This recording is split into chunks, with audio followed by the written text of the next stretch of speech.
Let's start out with Bad Bunny in the Super Bowl. I cannot. First of all, I'm just going to be honest. I didn't like the game. I didn't.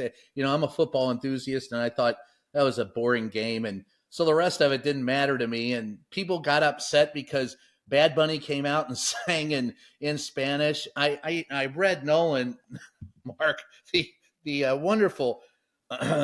This is a letter from, by the way, an email from one of our many and rabid listeners and viewers who's also a former reporter, who said he almost got thrown out of a Super Bowl party because he didn't like what was sang at the who sang the national anthem, and he hates Bad Bunny. And I called him and I said, "Hey, what's with this racist shit?"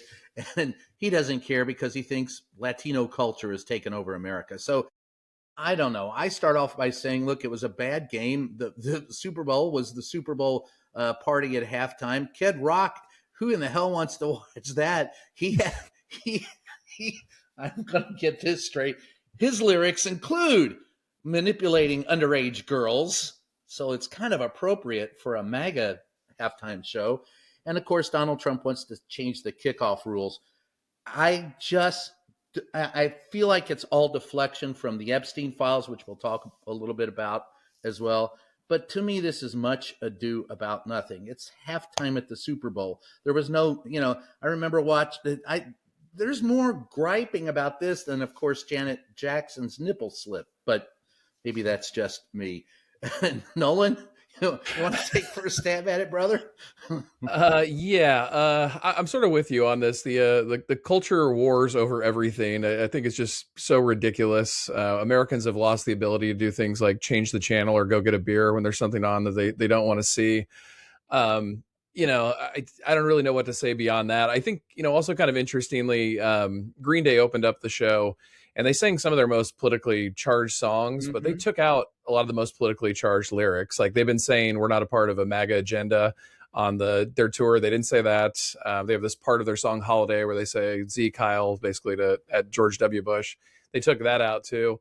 So I thought, overall, I think there's something there for everyone. And there's also the opportunity to just escape it if you don't like it. But like you said, I think it's a convenient distraction for those in power to make this much bigger than it is. Yeah, why not turn the channel, Mark? Yeah. Well, for one thing, congratulations to all the Seattle Seahawks fans, however many there are of you.